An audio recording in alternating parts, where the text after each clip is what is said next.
typical UFO abduction account before it was typical, by Charles Lear. UFO abduction accounts of gray aliens taking people from their homes and examining them in their spaceships started becoming typical after the publication in 1981 of Bud Hopkins's book, Missing Time. However, there is an early account with these elements in the 1977 book, Abducted: Confrontations with Beings from Outer Space, by the founders of the Aerial Phenomena Research Organization, Coral and Jim Lorenzen. The case was investigated by APRO field investigator Kevin Randall and APRO consultant and director of research, Dr. James Harder. Years later, Randall presented his thoughts on the case, which provide some insight into how the typical UFO abduction narrative might have evolved. The person who reported the abduction profiled in the Lorenzen's book is given the pseudonym Patty Price, and she is described as a divorced mother of 6 children in a small town in a Midwestern state. According to the account, on October 16, 1973, the family had just moved into the house, and after a hectic and tiring day, Patty fell asleep on her couch, along with her 5-year-old son, Keith. Her other 5 children are said to have been tucked into their beds. At around midnight, she woke up and was scared due to the fact that there had been reports of a prowler in the area. She gathered up her children and took them to a friend's house down the street, where she called the police. She had no phone of her own. The family is described as discussing the events of the previous night on the following morning and speculating about the possibility of a prowler. Patty's 7-year-old daughter, Dottie, said, "Mama, it wasn't a prowler, it was a spaceman." She is said to have been adamant about this, in spite of what anyone said. According to the account, Patty didn't think about that night again until she picked up a copy of Saga magazine in the spring of 1975 and read accounts in there of people who had claimed to have had UFO experiences. She wrote the magazine, and they turned the case over to Kevin Randall, a young field investigator for APRO. Randall contacted APRO, saying he wanted to look into the case and asked them to recommend the case to one of the consultants proficient in hypnosis, and Harder is the person they chose. When Randall talked to the family, he learned that they had initially woken up because Keith was screaming that he saw a skeleton in the corner. Their cat was yowling, and a neighbor's dog was barking furiously, and Patty decided then to go to her friend's house. Dottie added to her account of the spaceman and told a long story about a spaceship and said to her mother, "They didn't make me forget." She described the craft, the creatures on it, and creatures that had come into the house, and the oldest of the children, Betty, agreed with Dottie and her descriptions. Randall was convinced that something had happened that night, as there were other reports of someone moving about the area, and when he asked about Patty's character, those he spoke with thought of her as a reliable person, so he made arrangements for another meeting with Harder, himself, and the family on July 8, 1975. That morning, Harder spoke with Patty and the children who had been involved, and then put Patty into a slight trance.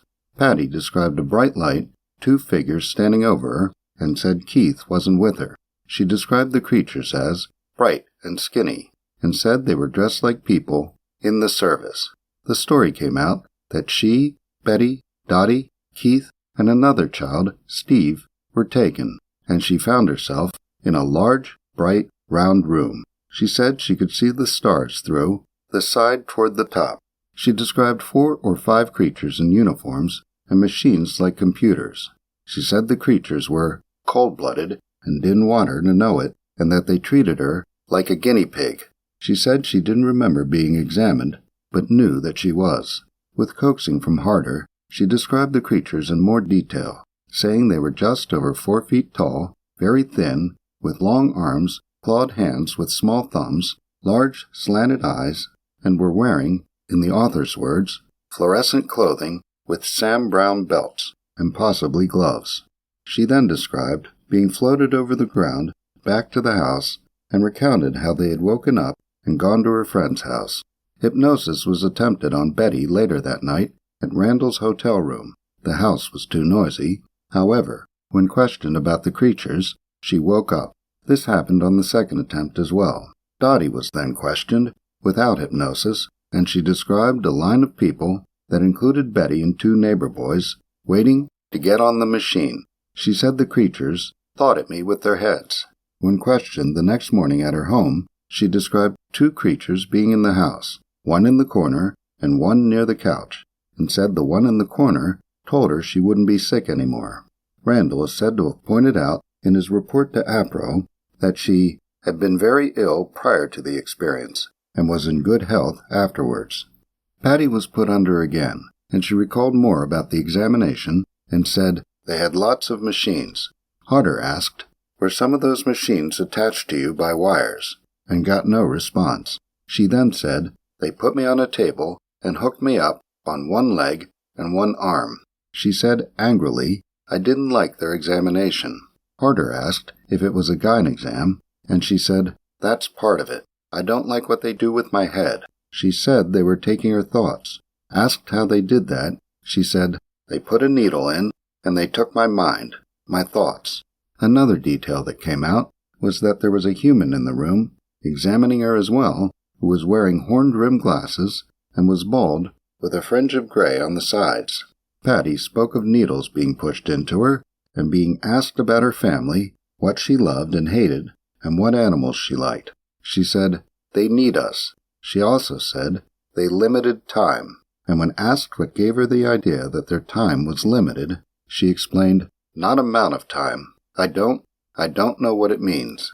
That night, both Penny and Patty were put under together for one last session. Patty was given pen and paper and was asked to draw the alien, and the resulting picture is said to have matched her description, but to have been more detailed. Betty described seeing her mother nude on a table that floated. She also drew a picture of the same number of aliens described by her mother and included the human, and it is noted that she hadn't heard her mother mention the human. Patty recalled waking up and finding Keith on the floor on a blanket and finding Dottie and her sister, Mary, in the bed where they slept together, but with their positions reversed. Kevin Randall presents his thoughts on the case in a blog headlined Alien Abduction and Leading the Witness, posted March 28, 2005, on his blogspot.com site, A Different Perspective. He identifies Patty Price as Pat Roach and says, "It is quite clear to me that Roach was led into her more detailed descriptions by Dr. James Harder, who was looking for some validation of the Hill abduction. It is also clear that Roach took cues from the magazine article I had written about another abduction. Her descriptions of the interior of the craft, for example, mirrored those in that article."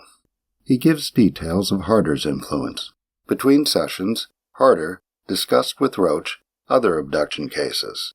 Just before the session in which Roach revealed that she had been medically examined on the craft, Harder told her about Betty Hill's examination on board a craft. Harder's leading questions took her into other arenas.